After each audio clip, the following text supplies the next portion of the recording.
भोपाल में स्नान पर निकले परिवार को ट्रैक्टर ट्रॉली ने कुचला, 5 की मौके पर मौत, 12 घायल। भोपाल में मकर संक्रांति के पावन अवसर पर नर्मदापुरम में स्नान करने निकले एक परिवार की जिंदगी एक दर्दनाक हादसे में बदल गई। बुधवार रात करीब 9:30 पर भोपाल जिले के बैरसिया थाना क्षेत्र में एक तेज रफ्तार ट्रैक्टर ट्रॉली ने सामने से आ रहे लोडिंग वाहन को जोरदार टक्कर मार दी। इस भीषण टक्कर में लोडिंग वाहन बुरी तरह क्षतिग्रस्त हो गया और उसमें सवार कई लोग फंस गए। हादसे में मौके पर ही 5 लोगों की मौत हो गई, जबकि 12 अन्य गंभीर रूप से घायल हो गए। जान गंवाने वाले सभी लोग सिरोज निवासी एक ही परिवार के थे।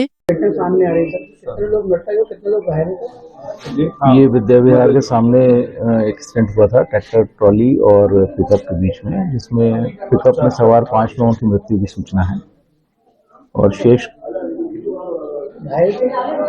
घायलों का उपचार चल रहा है यहाँ सामुदायिक स्वास्थ्य केंद्र बैरसिया में और आई अस्पताल बैरसिया में। ये कहाँ के लोग थे, कहाँ जा रहे थे?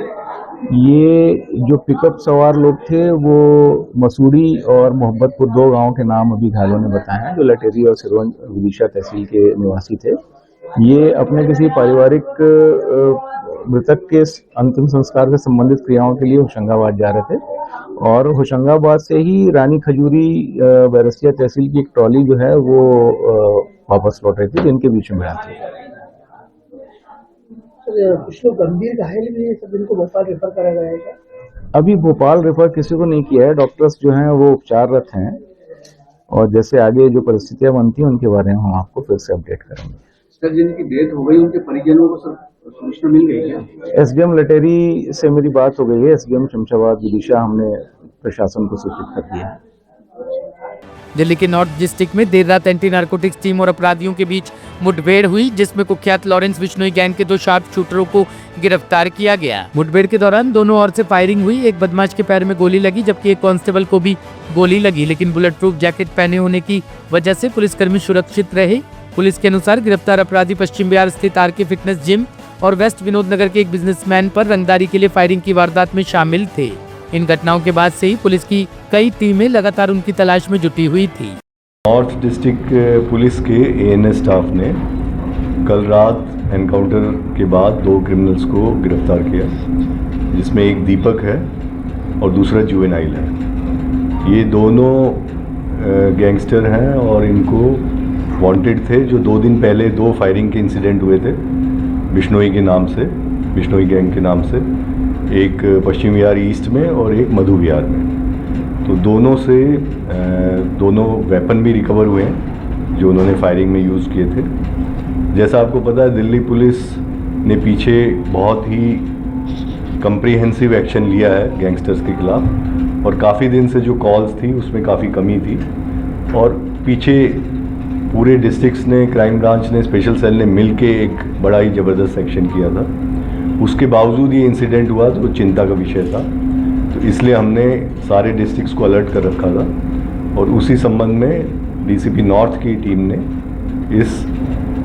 एक क्लू मिला जिसके आधार पे कल इनको इंटरसेप्ट किया बुराड़ी के एरिया में और वहाँ पे इन्होंने फायरिंग की और हमारे लोगों ने फायरिंग के जवाब में इनको जवाब दिया। तो एक जो दीपक है उसके पैर में गोली लगी है और बाकी जो दूसरा जुवेनाइल है उसको भी अप्रीहेंड किया गया। अब इसमें कहानी जो है वो पुरानी वाली कहानी है कि जो गैंगस्टर्स हैं वो इंस्टाग्राम या उसके थ्रू इन लोगों को लालच देते हैं। अब इस केस में भी जो जुवेनाइल है उसका कोई झगड़ा था रोहिणी के एरिया में, तो इसको वहाँ पे एक इंस्टाग्राम में प्रोफाइल दिखाई दी जिसमें आर्म्स और हथियार लेके कोई आदमी था, एक फेक प्रोफाइल थी। उसी फेक प्रोफाइल के चलते उससे कांटेक्ट किया कि मुझे फायर आर्म चाहिए, पिस्टल चाहिए। तो उन्होंने इसको कहा कि जब आप हमारा ये काम करोगे तो आपको फायर आर्म मिलेगा और साथ में आपको पैसा भी मिलेगा। तो उसमें पूरी कवायद जो होती है कि पैसे का भी ट्रांसफ़र हुआ, फायर आर्म भी इनको 3 बार अलग अलग जगह बुला के और फिर फाइनली एक जगह इनको फायर आर्म प्रोवाइड किया गया और साथ में लोकेशन दी गई। और लोकेशन देने के बाद एक बड़ा इंटरेस्टिंग जो था कि फायरिंग एक बार नहीं करनी है, एक बार इधर से जाना है, फायरिंग करनी है, फिर वापस आना है, फिर दोबारा फायरिंग करनी है, फिर दोबारा फायरिंग करनी है, जो एक पब्लिक में एक डर पैदा करने का। तो मेरा आपके माध्यम से यही कहना है कि ये जो जुवेनाइल बच्चे हैं उनको अवेयर कराने की आवश्यकता है कि ये लोग आपको एक्सप्लॉइट कर रहे हैं जो विदेश में बैठे हुए हैं। इसमें भी जो नाम आ रहा है रणदीप मलिक, जो पहले जीके वाले मर्डर में भी वांटेड है, उसी के थ्रू ये कांटेक्ट हुआ सारा, और उसने बाद में सोशल मीडिया पे क्लेम भी किया है। तो दिल्ली पुलिस हमेशा से सजग रही है इस विषय में, और अब जैसे हम मिल के काम कर रहे हैं, पूरी दिल्ली पुलिस इनके ऊपर प्रहार कर रही है। और अभी इंटरस्टेट कोऑर्डिनेशन मीटिंग में भी ये डिस्कस हुआ कि न केवल दिल्ली पुलिस बल्कि Haryana police, Rajasthan police, Chandigarh police, Punjab police और उत्तर प्रदेश पुलिस, जहाँ जहाँ इनका वर्चस्व बना हुआ है, तो हम सब मिल के काम करेंगे।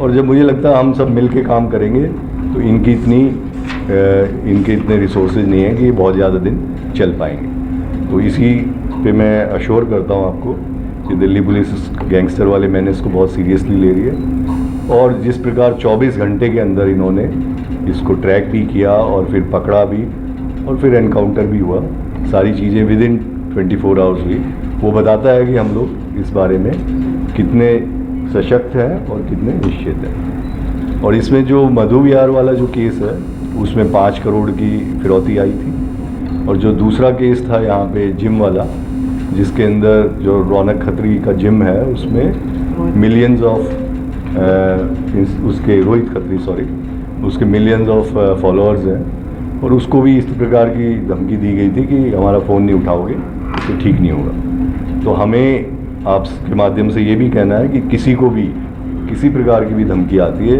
तुरंत हमें बताएं, हम उनको प्रोटेक्शन भी देंगे, और इनको जितने गैंगस्टर्स हैं इनके खिलाफ सख्त लीगल एक्शन लेंगे। जहाँ ज़रूरत पड़ी वहाँ वो सख्त से सख्त एक्शन, चाहे वो मकोका का एक्शन है, 111 BNS का एक्शन है, और अगर उन्होंने हम पे फायर किया तो हम उनको न्यूट्रलाइज भी करेंगे। तो ये सारी जो इंस्टांस है ये दर्शाता है कि हमारे लोगों में जो काबिलियत है वो इनसे कहीं ज़्यादा है, और हम इनको निस्ताबूद कर सकते हैं अगर हम सब एकजुट होकर काम करते हैं। उन डरने की किसी को आवश्यकता नहीं है। जिसके पास भी कोई ऐसी धमकी आती है वो तुरंत बताए और तुरंत हम लोग एक्शन लें। पूर्वी दिल्ली के कल्याणपुरी इलाके में एक व्यक्ति की बेरहमी से चाकू मारकर हत्या किए जाने का सनसनीखेज मामला सामने आया है। मृतक को 1 दर्जन से अधिक बार चाकू मारकर मौत के घाट उतार दिया गया। वारदात से इलाके में दहशत का माहौल है, जबकि पुलिस पूरे मामले की गंभीरता से जांच कर रही है। शव को कब्जे में लेकर पोस्टमार्टम के लिए भेज दिया गया है और हत्या का मुकदमा दर्ज कर मामले की जांच की जा रही है। आसपास लगे CCTV फुटेज भी खंगाले जा रहे हैं। डीसीपी अभिषेक धानिया के अनुसार ये घटना कल्याणपुरी थाना क्षेत्र के 18 ब्लॉक स्थित शौचालय के पास हुई। देर रात पेट्रोलिंग कर रही पुलिस टीम ने एक व्यक्ति को खून से लथपथ हालत में पड़ा देखा। घायल को तुरंत लाल बहादुर शास्त्री अस्पताल पहुंचाया गया, जहां डॉक्टरों ने उसे मृत घोषित कर दिया। राजू जी, जो मृतक है वो कौन है आपका? वो हमारे जमाई लगते थे और रात को खाना खा के गए, और मेरे को तो सुबह पता लगाया कि आगे ऐसी बात हो गई। कितने बजे की वारदात है, कुछ पता लगा? ये कोई 10 साढ़े 10 बजे की बात है। कोई किसी से लड़ाई झगड़ा या किसी से कुछ? नहीं, मेरे को नहीं, हमें नहीं पता। कोई पकड़ा गया अभी तक? नहीं, अभी तक तो कुछ। कितने चाकू मारे उनको, कुछ पता लगा आपको? कितने चाकू मारे? ये किसी से लड़ाई झगड़ा हुआ था? नहीं, लड़ाई झगड़े का तो किसी ने सुना नहीं। क्या काम करते हैं?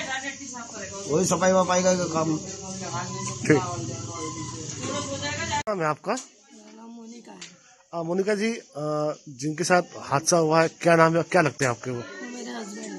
क्या हुआ था आपके हस्बैंड के साथ? मुझे क्या पता क्या हुआ, बस वो मेरे पास से रोटी खा के गए और 10 बजे गए वो मेरे पास से, और 11 बजे तक तो मुझे पता चल गया कि उनको चाकू लग गए। क्या किसी ने मारा, कोई मालूम से किसने चाकू मारा? मुझे नहीं पता किसने मारे किसने नहीं मारे, मैं नहीं जानती। क्या नाम है आपके पति का? मुकेश कालूआ। कितनी उम्र रही होगी? 40 साल की उम्र। क्या काम करते हैं वो ऐसे ही वॉचमैन वगैरह का काम करते थे, जो काम मिल जाता है वही कर लेते, पार्टी का हो या कोई भी राजगिरी को कुछ भी कर लेते। कोई रंजिश थी या किसी से लड़ाई झगड़ा हुआ? मुझे नहीं पता, वो तो सीधा गए और पता चल गया मुझे कि मार दिया। ब्यूरो रिपोर्ट, टीम तफ्तीश न्यूज।